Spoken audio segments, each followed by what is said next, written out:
I used to think loneliness was a quiet ache, but tonight it roared louder than the ambulance sirens outside my window. The fluorescent lights buzzed overhead as I tightened the straps of my worn sneakers, their soles thin from decades of pacing these halls. Each step across the cold hospital floor sent a shiver through my bones, a reminder that at 65, I had given everything to everyone else, leaving nothing for myself. The elevator doors opened with a metallic sigh, and I stepped into the silence of the night shift. Savannah Memorial felt different after dark. The day's bustle faded into a hollow emptiness. Monitors beeped in distant rooms. A lullaby of machines caring for lives I could no longer save with my own hands alone. I passed room 312, my eyes catching the soft rise and fall of a chest I'd come to know too well over the past days. Nathan Carter was asleep, his hair messy against the hospital pillow, mouth slightly open like a boy lost in dreams. I watched him breathe, unable to stop the warmth rising in my chest, the terrible, desperate hunger to feel seen, to feel needed, to be more than a nurse blending into sterile walls. I scolded myself for lingering, but my feet betrayed me, pausing at the doorway as memories of laughter long gone pulled me deeper into his orbit. I stepped inside quietly, the scent of antiseptic mixed with the faint trace of his cologne. Fresh, woody, alive. His face looked peaceful, yet lines of worry etched around his eyes told stories of a man searching for something, maybe someone. A shudder of recognition passed through me. I, too, had spent years searching for a reason to wake up beyond the duty of care. My hand hovered over his chart, fingers trembling. What was I doing? A nurse shouldn't crave the touch of a patient. A woman my age shouldn't ache for a man young enough to start over. But as I stood there, heart pounding like a drum in an empty church, the truth broke through. The loneliness I had built around myself was killing me faster than time ever could. Nathan stirred, eyes fluttering open. For a second, confusion clouded his gaze before they locked on mine with startling clarity. A spark, so sudden and fierce, lit the space between us, pushing back the darkness of long years spent pretending. I didn't need anyone. His voice, hoarse and soft, slipped into the silence like a prayer. Margaret, is it morning already? My name on his lips was a balm and a brand, searing into the deepest hollow of my chest. I swallowed hard, steadying my voice as I stepped closer, the world outside forgotten, the years that separated us melting into the stillness of the night. It's still dark, Nathan, I whispered, my words trembling like the hope I dared to let live again. But maybe it doesn't have to stay that way. I used to think that if I walked fast enough down these bright, empty halls, I could outrun the hollow ache gnawing at my chest. My sneakers, cracked and soft from years of use, whispered across the polished floor of Savannah Memorial. The overhead lights flickered once, as if the building itself sighed with me. It was past midnight, and the silence of the hospital wrapped itself around me like an old, heavy blanket. Each room I passed glowed faintly from inside, holding stories of pain, hope, or quiet surrender. I had memorized them all.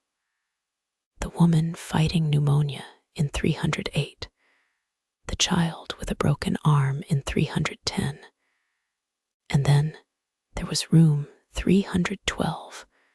My breath caught every time I approached that door. Tonight was no different. My eyes strayed, seeking the outline of the man I had come to know in these stolen nights. Nathan lay asleep, his chest rising and falling with the slow rhythm of dreams. His hair fell over his forehead, his lips parted just enough to show the vulnerability he worked so hard to hide when awake. In the soft light, I could see the faint lines of worry at the corners of his eyes. Lines I imagined tracing with my fingers if I ever dared. My hand hovered over the doorknob. I told myself I only needed to check his vitals, but the truth weighed heavy.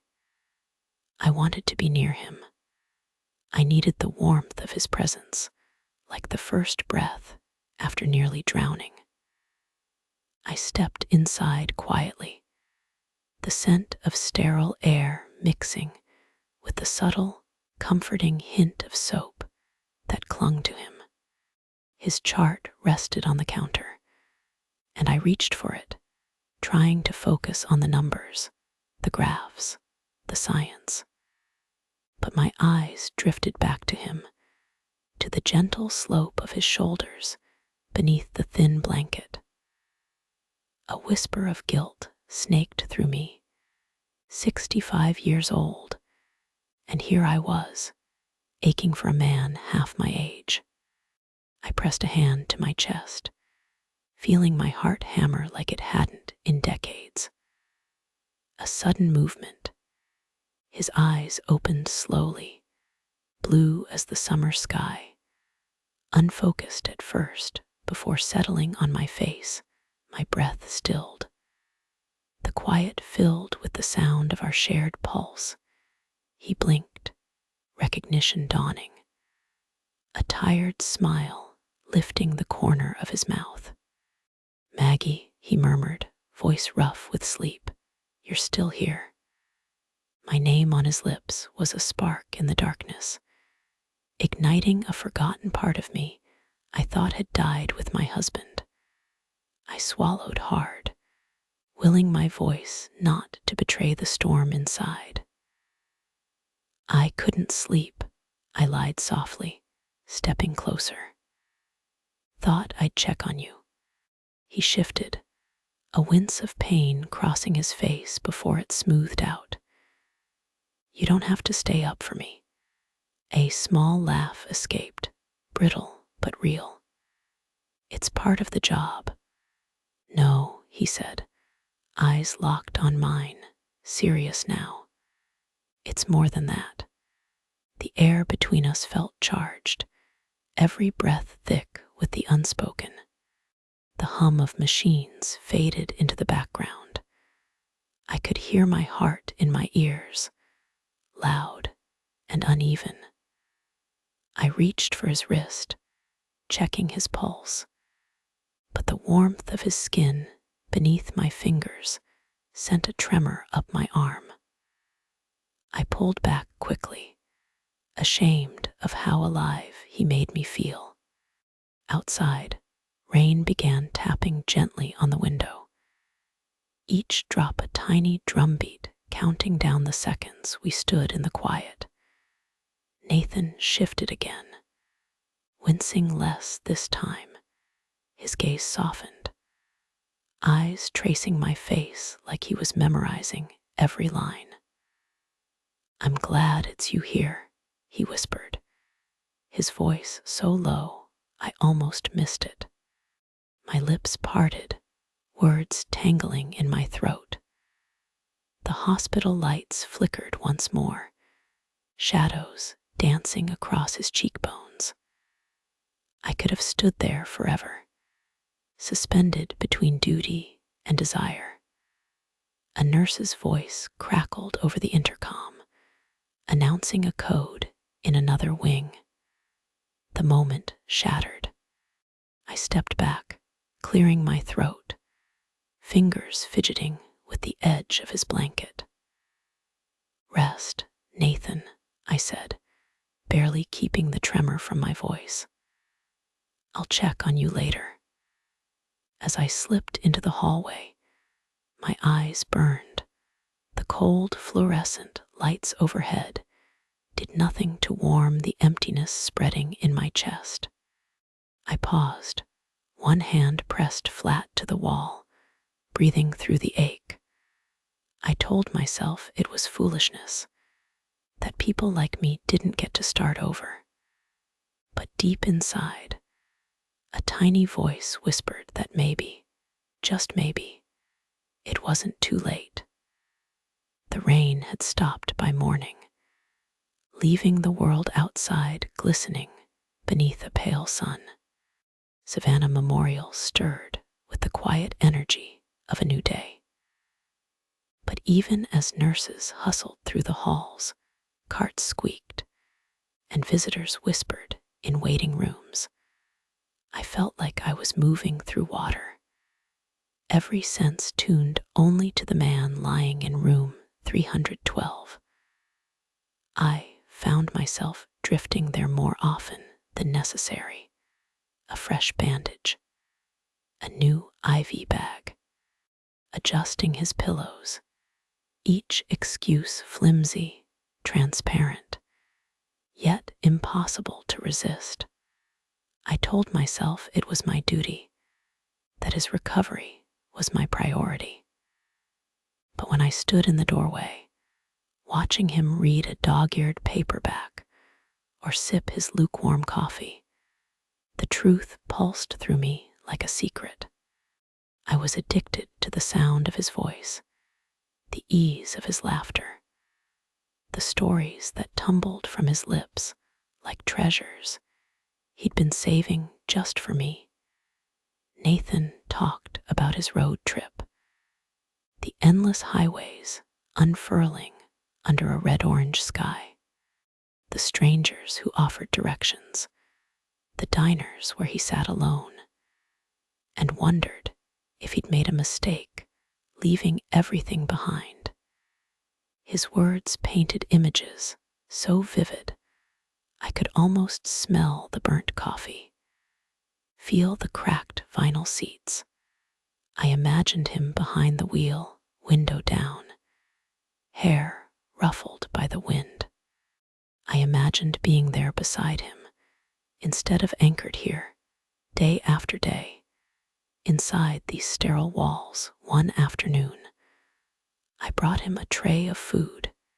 He looked up, eyes crinkling, smile so boyish it twisted something deep inside me. "You're spoiling me, Maggie." My throat tightened around his name. "Just doing my job," I said, but the lie tasted bitter. I set the tray down, fingers brushing his for the briefest moment, and the spark that jumped between us nearly made me drop the utensils. He noticed. His gaze lingered, heat shimmering in the narrow space separating us. But before either of us could speak, a group of interns passed by the open door, their laughter sharp, breaking the moment like thin glass. I stepped back quickly, cheeks hot, my heart hammering in my ears. Later, I found myself in the staff lounge, hands wrapped around a styrofoam cup of stale coffee. I stared at my reflection in the dark window. Lines fanned out from my eyes, silver strands escaped my bun, and exhaustion dragged at my features. But behind all that, I saw the glow he'd sparked in me, a light I'd long thought extinguished. The night brought a hush over the hospital. Machines beeped steadily. Floors gleamed beneath fluorescent lights. I stood outside his room, watching him sleep. His chest rose and fell, each breath measured and deep. He looked younger in sleep, the weight of his choices gone from his face. I wondered what he dreamed of. I wondered if I was there. A noise in the hall pulled me from my thoughts. A janitor's cart rattled by, and I realized how exposed I was, how dangerously close I stood to the edge of a line I wasn't sure I could retreat from. I forced myself to leave, to retreat to the nurse's station, to the safety of routine. But even as I charted medications, answered calls, and checked other patients, my mind drifted back to Nathan, to the way his smile curled slightly more on the right, the way his eyes softened when they met mine, the way his voice dropped when he said my name, like it was something precious. Near the end of my shift, I peeked in once more. He was awake. Reading, he looked up, eyes lighting like dawn. "Hey," he said, voice low and rough. "Couldn't sleep." I hesitated, pulse quickening. "I was just making rounds." He set his book aside, eyes never leaving mine. "I'm glad you came." For a heartbeat, we stood suspended, everything else falling away. The distant hum of machines, the quiet shuffle of feet, the world itself seemed to hold its breath. And in that fragile silence, I felt the shape of something dangerous and wonderful growing between us. Something neither of us could name, but both of us recognized. I cleared my throat, stepping into his room fully. "How are you feeling?" I asked, my voice softer than I intended. "Better now," he said, the corners of his mouth lifting. His gaze flicked to my hands, as if he wanted to reach out, to close the inches that kept us apart. My heart fluttered wildly, and I knew with sudden, sharp certainty that whatever had started between us was no longer a harmless connection. It was a spark, one that could burn us both if we weren't careful. But in that moment, I also knew I didn't care. The afternoon sun slanted through the tall windows of room 312, spilling golden light across the pale blankets. I stood at the foot of Nathan's bed, flipping through his chart with hands that trembled more than I cared to admit. The numbers were good. His fever was gone. His incision looked clean. By every measure, he was on his way to recovery. And yet, I couldn't shake the ache in my chest that grew with every sign he'd soon leave. He caught me staring, his lips curved into that easy, lopsided smile I'd come to crave more than I ever thought possible. "Look so worried, Maggie," he teased, voice warm, soft around my name. "I'm not going anywhere today." I swallowed, forcing a smile. "Just making sure you're healing properly." He shifted in bed, wincing faintly, but his eyes never left mine. "You're always here, even when you don't have to be." My breath caught. The air between us felt electric, heavy with words unsaid.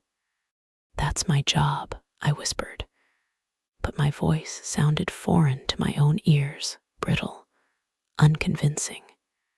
Nathan reached out, fingers brushing mine as I adjusted his blanket. His skin was warm, solid, and the brief contact sent a ripple through me so intense I nearly gasped. I stepped back too quickly, almost stumbling over the edge of his IV stand. He chuckled, low and husky, eyes shining. "Sorry," he said, but his smile told me he wasn't sorry at all. My heart hammered so loudly, I was sure he could hear it echoing off the sterile walls. I sat down in the chair beside his bed, hoping the distance would steady me. But the scent of his skin, a subtle mix of soap and something earthy, enveloped me. He began to talk, voice dipping low, recounting stories from his road trip.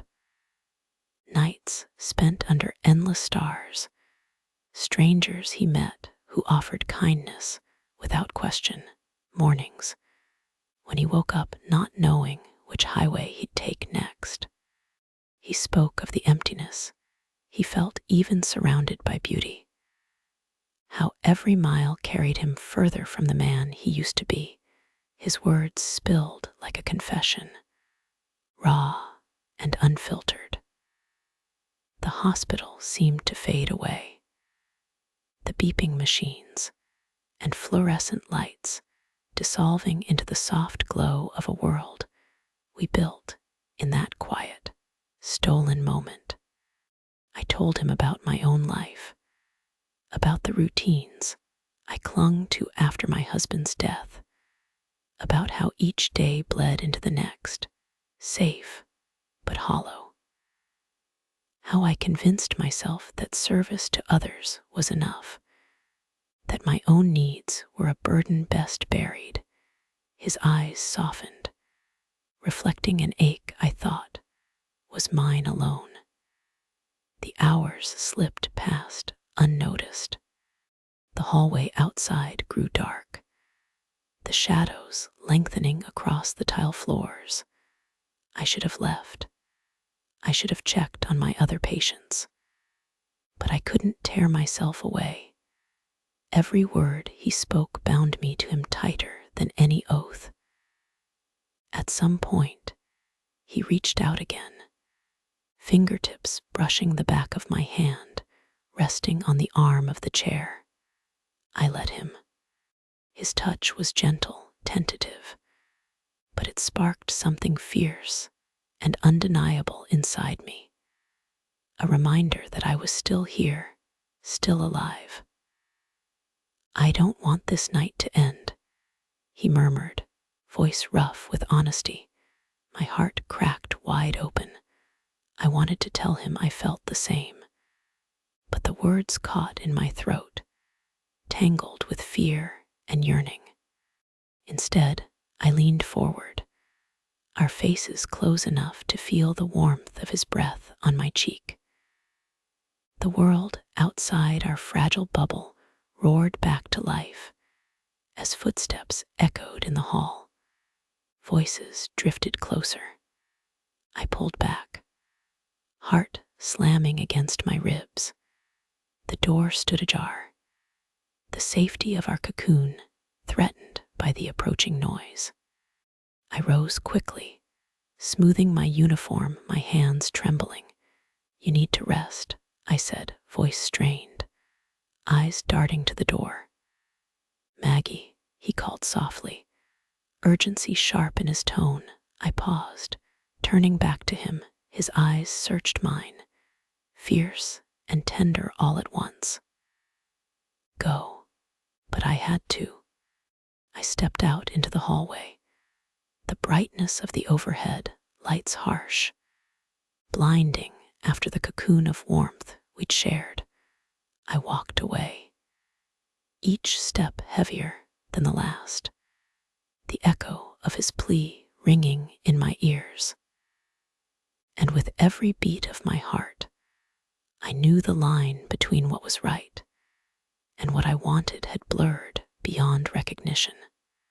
The morning after Nathan's discharge dawned crisp and bright, sunlight glinting off the wet streets of Savannah like a promise. I lingered at the nurse's station, the ache of his absence pressing on my chest with every tick of the clock. His bed in room 312 stood empty now, sheets stripped, the room hollow without the weight of his quiet smile. I stared at my phone longer than I should have, thumb hovering over his number. My heart pounded, whispering a dozen reasons to forget him. But my soul, starved for warmth, begged me to take the leap. I typed a message before I lost my nerve. Would you like to grab a coffee sometime? The 3 dots that signaled his reply felt like an eternity. When his yes popped up, simple and sure, a warmth spread through me so fierce, I pressed a hand to my chest to steady it. That afternoon, I fussed over my outfit as if it were a matter of life or death. I chose a deep green blouse that brought color to my pale cheeks and a soft skirt that fell just below my knees. Simple but feminine. I hadn't dressed for anyone in years. My hands shook as I applied lipstick. The unfamiliar ritual thrilling and terrifying all at once. The cafe he chose overlooked the Savannah River, its wooden deck dappled in light, filtering through ancient oak branches draped in Spanish moss. I spotted him at a corner table, posture relaxed, but eyes scanning the door with an intensity that made my breath hitch. Maggie, he called, standing, his smile bright and open. He pulled out my chair, a small gesture that felt grand in its tenderness. My knees wobbled as I sat, the scent of roasted coffee beans wrapped around us like a cocoon. He ordered for us both, remembering I liked it black with a dash of cinnamon. And when the cups arrived, I watched his long fingers wrap around his mug. The ease between us came rushing back, like a river finding its course. We talked for hours. He told stories of small towns he'd passed through, odd characters he'd met, sunsets he'd watched from empty roads. His words were laced with yearning, a hunger for connection I recognized all too well. In return, I offered pieces of myself I'd kept buried for decades. How I dreamed once of traveling the world, how I settled into a life of quiet duty, how each year blended into the next, until the days felt like dust slipping through my fingers. He listened, really listened, eyes locked on mine like every word mattered. When I laughed, he laughed with me, the sound mingling with the clink of cups and the distant call of seagulls. I caught the way his eyes lingered on my face, the faint lines, the silver at my temples. But there was no judgment there, only a warmth that filled the hollow places inside me. Our hands brushed across the table. The contact sent a jolt of heat up my arm, and I pulled back too quickly, nearly knocking over my cup. He reached out to steady it, his fingers wrapping around mine for a moment longer than necessary. My breath caught, the world narrowing to the feel of his skin, the intensity in his eyes. I leaned in without meaning to, drawn by the gravity of him. My laugh came softer now, breathless. His smile turned slow, almost shy, as he traced my features with his gaze. For a heartbeat, the cafe around us disappeared, the chatter of other patrons, the clatter of dishes, the hum of the city, all of it faded into a hush. He cleared his throat, shifting back just enough to break the spell. "I'm glad you reached out," he said, voice low and sincere. I swallowed past the lump in my throat. "So am I." Outside, the sun dipped lower, casting the cafe in a warm, amber glow. Light spilled across his face, highlighting the stubble along his jaw, the curve of his mouth. I memorized every detail, terrified of how badly I wanted to lean forward, to close the inches between us. As we stood to leave, our eyes met and held. The air shimmered with possibilities neither of us dared voice. He walked me to my car, hands brushing mine once, twice, each touch sparking like static.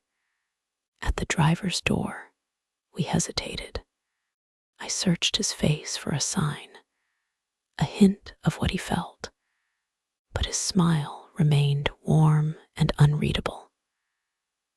"Drive safe, Maggie," he murmured, stepping back. The evening breeze catching his hair, his eyes lingered on mine, as if there was more he wanted to say, but couldn't. The night settled heavy around us, the candles burning low as we sat on the sofa, words falling away until only silence remained. His hand rested on my knee, thumb moving in slow, thoughtful circles that made my skin hum. Every breath felt too loud, too full, like the air itself was thick with the truth we'd tried so hard to ignore. He looked at me with eyes dark and earnest, the flickering light catching the gold flecks in his irises. His voice came low, husky. "Maggie, I don't want to pretend this isn't real." My heart stuttered, the words striking deep, peeling back the last of the walls I'd spent years building. I reached up, fingers brushing his cheek, tracing the rough stubble that rasped softly against my skin. His eyes closed at the touch, a soft exhale escaping his lips. Then our mouths met again, slow and searching, the world narrowing to the heat blooming between us. The kiss deepened, each movement carrying a quiet desperation, a silent plea to be seen, to be wanted. I felt a wave of warmth start in my chest, rolling outward like sunlight spreading across frozen ground, thawing parts of me I thought long dead. Time unraveled, minutes slipping by unnoticed. His hands settled at my waist, strong and trembling, drawing me closer until our bodies aligned, breath to breath. The energy between us pulsed like a living thing, a tide rising with each stolen kiss. When we parted for air, I saw my own need mirrored in his eyes, raw, vulnerable, beautiful. Without words, we moved together in a slow dance guided by instinct and longing. I led him down the hall to my bedroom, the floor cool beneath our feet. Moonlight streamed through the window, silvering the edges of his silhouette, painting his face with a soft, ethereal glow. In the quiet, our hands roamed with reverence, exploring not flesh, but the spaces where loneliness had lived for too long. The air grew thick, the energy between us vibrating with a silent symphony of heartbeats and shivering breaths. I felt my pulse pound against his, each beat sinking in a rhythm older than time. A low sound slipped from my throat as a rush of heat spread through my limbs, a sensation so overwhelming it felt like the sky had cracked open inside me, releasing stars that scattered through my veins. His name fell from my lips like a prayer, the syllables carrying every hope I'd buried beneath years of duty and solitude. His hand steadied me, grounding me even as my mind spun.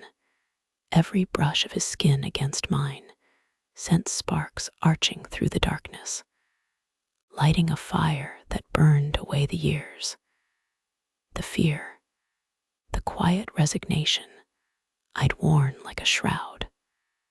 The world outside ceased to exist. There was only this moment, this breath, this tender collision of souls.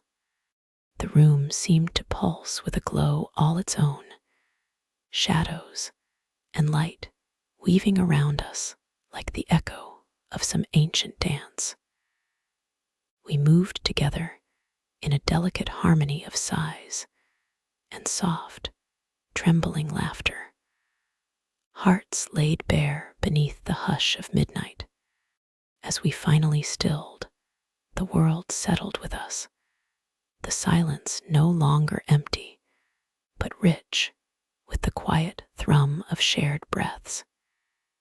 He gathered me into his arms, our limbs tangled, the warmth of him seeping into my bones. I pressed my cheek to his chest, the steady beat of his heart, a lullaby that eased the tremor in mine. The moon traced a slow arc across the ceiling, time slipping by unnoticed as we drifted in that cocoon of warmth and soft exhales. His fingers traced lazy patterns along my back, each touch a vow unspoken, each breath a promise that neither of us would have to face the night alone ever again. The morning light slipped through the curtains in pale bands, landing across the tangled sheets where I lay, awake and staring at the ceiling. Nathan's steady breathing filled the quiet, each exhale a reminder that the night we'd shared was no dream. His arm lay heavy and comforting across my waist, his warmth soaking into my skin like the first rays of spring after a bitter winter. But even as I closed my eyes, trying to sink back into the softness of that moment, a sharp knock at the door jolted me upright. My heart raced as I disentangled myself, slipping from the bed and pulling on a robe. Nathan stirred, blinking sleep from his eyes as he watched me hurry down the hall. I opened the door, a crack to find Clara, a young nurse from the hospital, standing on my porch with wide, startled eyes. She looked from my messy hair to the unmistakable shape of Nathan's boots by the door. Her mouth opened and closed like a fish gasping for air. "Sorry to bother you, Maggie," she stammered, cheeks flushing. I brought the patient records you left at the nurse's station last night." I took the folder with numb hands, murmuring thanks as Clara's eyes flicked over my shoulder one last time before she hurried away. I closed the door with a soft click, pressing my back against it as dread spread through me like ice. Nathan appeared behind me, voice still rough with sleep. "Everything okay?" I turned, forcing a small smile, just work. But the lie tasted bitter. Word would spread in a place like ours. Whispers moved faster than truth. I dressed in silence, the hush between us growing heavy with the weight of what the morning had brought back at the hospital. Eyes followed me through the halls. Conversations quieted as I approached, then resumed in hushed tones when I passed. My pulse pounded in my ears with every sidelong glance. Clara's face flashed through my mind, wide-eyed and young, full of a confusion I recognized too well. I'd spent my life following the rules, staying invisible, and now every secret longing was laid bare under fluorescent lights. At the nurse's station, head nurse Beasley called me into her office, voice clipped and cool. The blinds behind her rattled in the breeze of a ceiling fan, the sound like the ticking of a clock counting down. "I've heard some concerning stories," she said, folding her hands atop a stack of patient charts. Her gaze was sharp enough to cut. "Is it true you're involved with a former patient?" I opened my mouth to deny it, but the words wouldn't come. The truth pulsed too fiercely in my chest.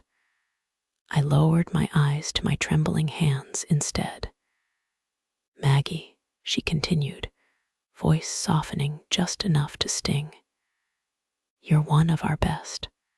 But this isn't just about you. It's about the hospital's reputation, about professionalism. You know that." I nodded mutely, throat tight, shame crawling up my neck like a rash. When I left her office, the halls felt longer, the lights harsher, every sound amplified. I caught my reflection in the glass of a supply cabinet and barely recognized the woman staring back. She looked older somehow, her eyes darker, haunted by the realization that what had felt like the first breath of life in years was now a noose tightening around everything she'd worked so hard to build. At the end of my shift, I found Nathan waiting outside, leaning against his car with arms crossed, eyes shadowed with worry. He straightened when he saw me, pushing off the door to meet me halfway. "I heard," he said, voice low but fierce. "Is it true they're threatening your job?" I looked up at him, his face full of anger and something that looked achingly like love. My resolve nearly cracked. "I don't know," I whispered, voice raw. "But they know, everyone knows." He took my hands, his grip strong, grounding. "Then let's leave. We don't have to stay here, Maggie." My heart lurched, torn between the impossible freedom of his words and the crushing weight of my responsibilities. Around us, the parking lot buzzed with the end-of-shift exodus, headlights sweeping across our faces. For a moment, it felt like we stood alone in the world, the rest of it rushing by without seeing either of us. But in the pit of my stomach, fear coiled tight. I couldn't walk away, not yet, not when the life I'd known, even in all its lonely, aching quiet, still held me in its unyielding grasp. I squeezed his hands once before letting go, stepping back even as my heart screamed to close the distance. "I need time," I said, voice barely audible over the roar of engines. His eyes searched mine, desperate, pleading. But I turned away, weight of the hospital's walls stretching far beyond its bricks, closing around me with every step. The following days unfolded like a storm cloud hanging low over every hallway. Each glance from my colleagues, a clap of silent thunder. The hospital felt different, harsher somehow. Each routine task carrying the weight of unseen judgment. Even the patients seemed to sense the shift, their polite smiles laced with caution.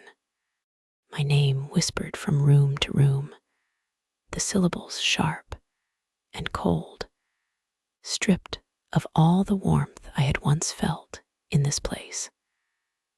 I found myself drifting through my shifts like a ghost, every footstep echoing louder than the last. I avoided the nurses' lounge, where hushed conversations would cut off the moment I appeared. I kept my eyes on the floor, afraid of what I'd find if I met the gaze of those who used to call me friend. Every beep of a monitor, every rustle of paperwork seemed to hum with the question I couldn't escape. Had I sacrificed everything for one fleeting chance at something more? Nathan tried to reach me. His texts piled up unread on my phone. His calls went to voicemail. Each time his name lit my screen, my resolve wavered. The memory of his voice whispering through my mind, like a promise of something sweeter than the emptiness I'd chosen instead. But the fear of what it would cost to answer him kept my hands clenched, my phone face down on the nightstand. One night, I stayed late to restock supplies, the corridors dark and quiet. The only light spilled from room 212, where the steady beep of a heart monitor matched the tired rhythm of my own pulse. I paused there, staring through the glass at a patient sleeping alone, machines the only company, a reflection of what I'd become.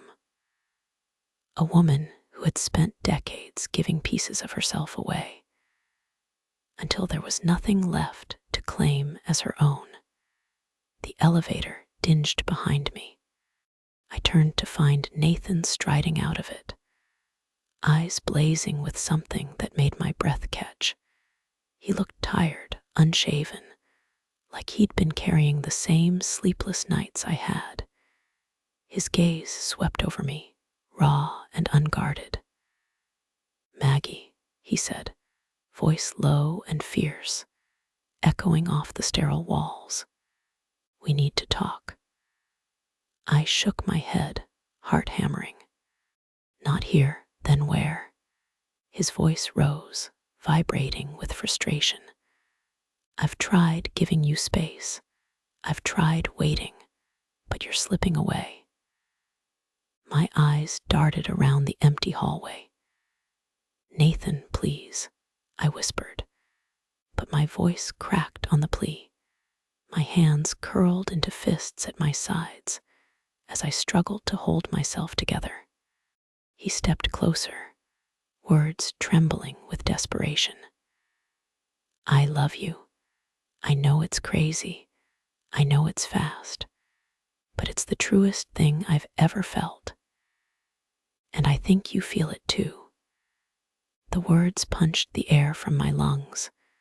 A hush fell so complete it felt like the world itself had stopped to listen. Somewhere down the hall, a phone rang, the sound sharp as shattered glass in the silence. I reached for him without thinking, but before my hand found his, a door swung open behind us. Head Nurse Beasley emerged, eyes wide at the scene unfolding. Her gaze cut between us like a blade, and I felt the weight of everything crashing down. "What is going on here?" she demanded, voice cold as steel. Nathan's jaw tightened, but his eyes never left mine. "I'm not hiding this anymore," he said, his voice ringing in the quiet. "I love her." The words hung in the air like a fragile, luminous thing. My heart beat so loudly, I thought it might shake the walls. But the fear was just as sharp, coiling tight in my chest, as head nurse Beasley's eyes narrowed.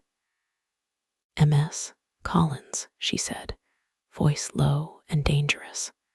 "My office now."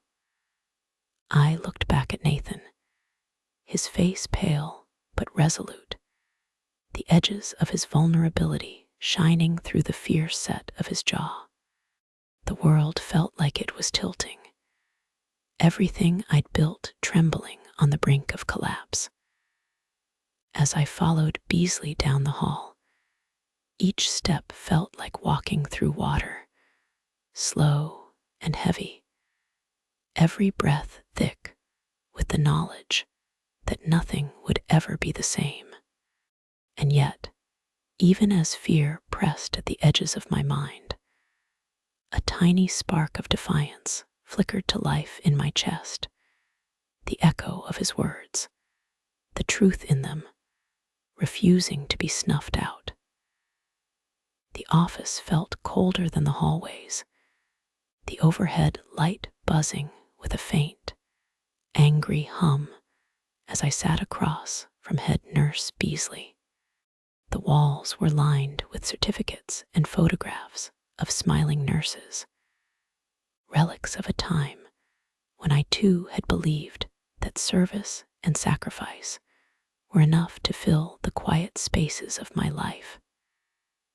Now, those smiling faces seemed to watch with silent judgment. She folded her hands on the desk, her eyes sharp and unflinching.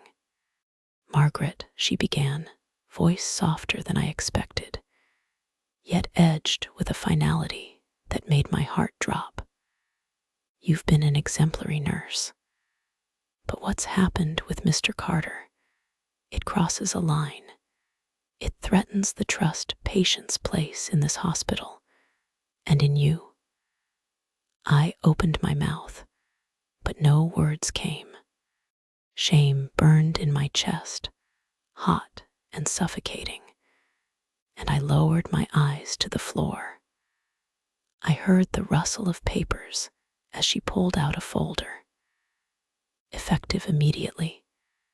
You are suspended pending review," she said, the words clipped, echoing like a verdict. My ears rang. The world felt distant, as if I were trapped behind glass, watching someone else's life unravel. I nodded numbly, hands clenched in my lap, as she continued speaking, her voice blurring into a low drone. Each word pounded against my skull with the same awful truth. I was being stripped of the only thing that had ever given me purpose. Outside the office, the hospital seemed brighter, harsher. The scent of antiseptic stung my nose as I walked down the hall, each step heavy with the weight of what I'd lost. I avoided every gaze, kept my head down until the automatic doors slid open to the parking lot, the warm Savannah air brushing against my tear-streaked face. I drove home on autopilot, the streets blurring past in streaks of gray and green. When I reached my house, I collapsed onto the couch, burying my face in my hands as silent sobs shook me. The ticking clock on the mantel counted each ragged breath, every second stretching out like an eternity. The days that followed felt like wandering through a fog. I tried to fill the hours with cleaning, reorganizing drawers, reading books I couldn't focus on. But every empty room echoed with memories of his laughter, the warmth of his touch. My phone buzzed with messages from Nathan, each one a fresh twist of the knife. I left them unread, afraid that hearing his voice would shatter the fragile shell I was trying to build around my grief. One evening, as the sun dipped low and painted the sky with streaks of lavender and rose, I found myself standing before the mirror. My reflection looked older than I remembered, eyes rimmed red, shoulders bowed beneath invisible weight. But deep inside, something stubborn flickered, a quiet, persistent voice whispering that maybe this wasn't the end, that maybe, just maybe, it could be the beginning. I reached for my phone, hands trembling. The screen lit up with his name. My breath caught, but I pressed call before I could lose my nerve. The line rang once, twice, before his voice answered, breathless with hope. Maggie. Tears welled in my eyes as I whispered, "Meet me." His silence was charged, pulsing with disbelief and relief. Where? I took a shaky breath, eyes fixed on the woman in the mirror who looked both fragile and fierce. Forsyth Park tonight. I hung up, my heart slamming against my ribs. I didn't know what I would say. I didn't know what he would. But as I stepped into the twilight, the cicadas singing low and steady in the gathering dark, I felt something lift inside me. For the first time in years, possibility spread its wings across my chest, fragile but unbreakable. Forsyth Park lay draped in twilight, the ancient oaks bending low under the weight of Spanish moss that swayed gently in the warm breeze. The fountain at the park's heart burbled softly, its waters catching the last shards of golden light. I stood at the edge of the pathway, breath shallow, heart stuttering with every step, as I searched for him among the shifting shadows. The world around me felt hushed, the murmurs of distant conversations blending with the rhythmic chirp of crickets. Lanterns blinked to life along the winding paths, casting circles of soft light that wavered like fragile hopes. Each flickering lamp felt like a heartbeat, steadying the storm that had raged in me for so long. Then I saw him. Nathan stood under the largest oak, its branches arching above him like the ribs of a cathedral. His hands were buried in his pockets, shoulders tense, eyes scanning every face until they landed on mine. When our gazes met, something sharp and sweet unfurled between us, stretching across the space until it felt as if we were already touching. I took a step forward, gravel crunching beneath my shoes. He mirrored me, closing the distance in slow, measured strides until we stood inches apart. The scent of him, warm, familiar, filled my lungs, calming the trembling in my hands. "I didn't know if you'd come," he said, voice rough with unspoken fears. "I almost didn't," I whispered, voice catching. But then I realized I'd been running from myself as much as from you. His eyes shone, reflecting the scattered lights like small constellations. "Maggie," he murmured, the word a prayer, a plea. I meant what I said. I love you. I don't care what anyone thinks. My breath hitched, tears springing to my eyes as the enormity of what lay between us pressed down and lifted me all at once. The years I'd spent shrinking myself, the nights I'd spent alone, the guilt and the fear, they fell away under the weight of his steady gaze. I reached for him, fingers curling around his shirt, pulling him close. His arms wrapped around me, strong and sure, anchoring me in a moment that felt as sacred as it was fragile. Our foreheads touched, breaths mingling, hearts pounding in time around us. The park continued its quiet dance, leaves whispering, fountains singing, the night itself leaning close to witness. He kissed me then, soft and deep, the kind of kiss that felt like a vow. A warmth spread through me, gentle and fierce, as if the world cracked open and let the light pour in. When we parted, I rested my head against his chest, the steady thrum of his heart grounding me. I thought of the hospital, of everything I'd lost, but also of everything I'd found, his arms, his laughter, the quiet certainty that I was worth loving, not despite my years, but because of them. I don't know what happens next, I said softly, voice muffled against him. He pulled back just enough to look into my eyes, his own shining with fierce tenderness.